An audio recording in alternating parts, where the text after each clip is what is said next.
Night Football. Aaron Rodgers hit and sacked. Ball came out late. The handoff to Coleman. He still got in. Well, that wasn't much fun. 49ers defense is dominating this game yet again. Catch by Deebo Samuel. Touchdown. Wide open George Kittle. The Niners have broken it open. We didn't play very physical tonight, I think, as a whole, and we obviously didn't execute.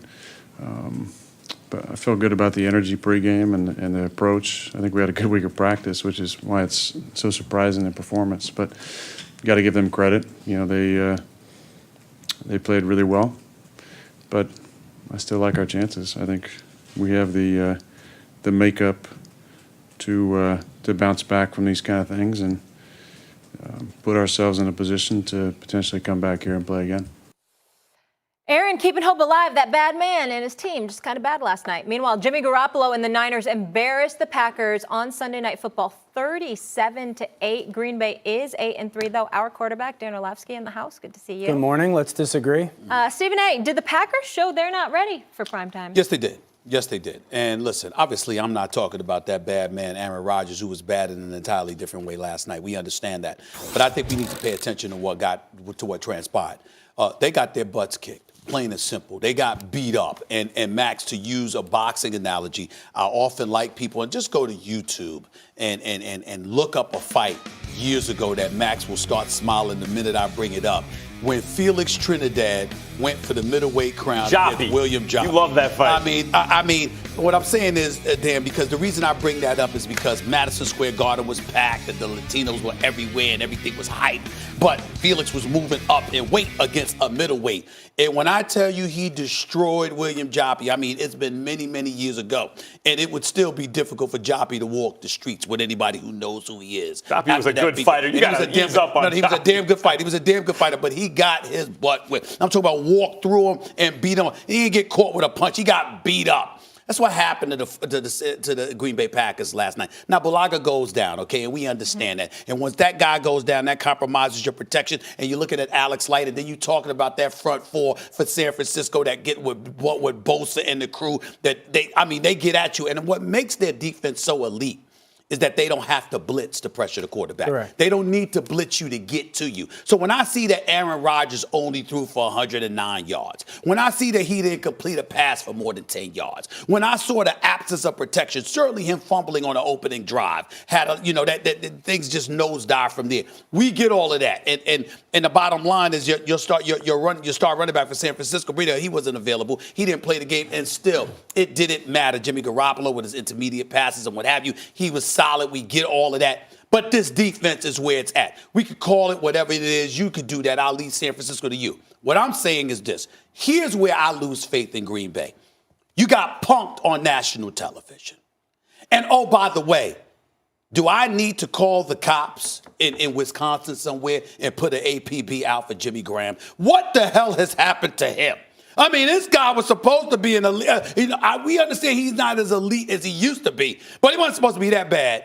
One catch for 7 yards, especially when you know Devontae Adams is really your only reliable receiver. Talk about Aaron Rodgers needing help. You got cats on the outside that can defend, cats outside the numbers. You've got to have a tight end to rely upon. What did San Francisco do? While Jimmy Graham was a complete no-show, clearly having disappeared, all right, from the spotlight in terms of his skill set, this kid Kittles might be the best tight end in football. It's between him and Travis Kelce. And one would argue it's him. This brother was gone for a couple of games. He's back. He was Although some special. of those play designs, he was wide open. I agree with that, but he's special. He's just a special, special talent. So I look at it from that perspective, and it's just my thinking. In the game of football, when you get punked, when you get beat up, that's a problem for me. When we're talking about you being elite, we look at New Orleans. We can see them lose a game. We can see games that could be a little bit tougher. But you know they're a physical team, and what you're not going to do is steamroll over.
been the issue with him. They probably don't keep him after this year, but he's good when he's on the field, and those tackles for Green Bay are very good when they're on the field. But the line was completely dominated by a ferocious San Francisco line. You mentioned it; they don't have to blitz to get pressure, and vice versa. On the other side of the ball, the San Francisco line did a great job. I know Garoppolo was sacked, but he wasn't pressured. Like, he had time to do what he had to do. Games like this are going to happen. Now, based on what I saw, do I think Green Bay is ready for prime time if these teams rematch? No. The styles make fights, and this is a bad matchup for Green Bay. But if someone can play traffic cop with San Francisco, do I think Green Bay can make it to the Super Bowl? You look at the NFC, you don't see, like, I love the Saints top to bottom, but could I see Green Bay beating New Orleans in a playoff game? Yeah, I could. I could see them in New Orleans? Yeah, even in New Orleans, yeah, I could see it. I could see Green Bay beating on any given Sunday type thing. You know, you get a bye and then you win a home game and then you're in the NFC Championship game. I could see it. But someone must play traffic cop with San Francisco. That is a bad matchup. I feel like the question today isn't, are the Packers ready for primetime? It's, are the Niners ready for the Super Bowl? Is Jimmy Garoppolo the real deal? Yes. Yes and yes. That's why the question is about the 49ers. It's not about Green Bay. Green Bay's got good wins this year. Minnesota, Philly, Dallas, Oakland, Kansas City, Carolina. They've got good wins. But being ready for primetime and being ready for San Francisco is a different animal right now. San Francisco's averaging a win by 3 scores. They've got 10 wins. They average them by 3 scores. They've outgained their opponents by 1,500 yards. A month ago, I was asked the same question about Jimmy G, and I said no. And then I watched the game last week when he doesn't play well, but he got the ball at the end of the football game. And it doesn't matter what happened before that anymore. You have to figure out a way in that moment to win the game. And he did last week. And he's playing really good. That's the best top 2 run game in the NFL. If you aren't good on first down against San Francisco, you're dead. The game is over. And that's what happened with Green Bay yesterday. If you're not really good on first down, 1st and 5, you better get 5 yards. If you're in 2nd and 7, punt. You're not getting the ball back. So, yeah, San Francisco's real. They can run the football. They can throw the football. They can stop the run. They can stop the pass. They can get after the quarterback. They got a head coach who's seasoned. Don't forget, Kyle Shanahan was in a Super Bowl 3 years ago. Like, we don't talk about that enough. Their head coach was in the Super Bowl. What do you think about 3 years ago? So do I think Jimmy G's? I'll deal with you with that in a second. I got something for you too, because Jimmy G, is Jimmy G good enough solo? No. Are we doing Jimmy G now? No, because I have a question though, because you made a comment that I disagree with. We're going to be talking Jimmy G later in the show. Do you think that the Patriots are elite? I think their defense is elite. Do you think the Patriots are elite?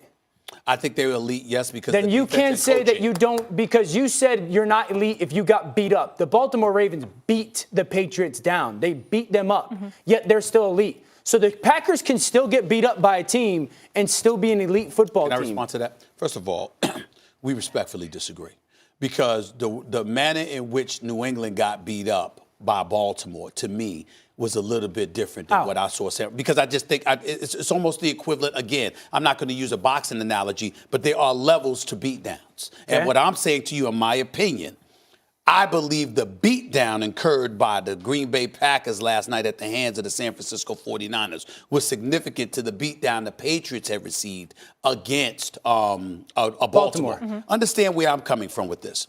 I'm not, first of all, when I call the Packers soft, I'm not talking about their defense. I'm talking about their offense. I think their offense is soft. What I'm talking about with the New England Patriots, they're a team that's bereft of talent. There is no Gronkowski. There's just Edelman. You've got wideouts that can't get open. It's not a matter of softness with the New England Patriots. It's a matter of that guys not being able to get open with an immobile 42-year-old quarterback that's a system quarterback who throws a lot of timing passes with guys whose timing's off, they can't get open, et cetera, et cetera. Going up against a coach like John Harbaugh, okay, I think that ultimately spells doom for you, particularly when you have a Lamar Jackson. In the case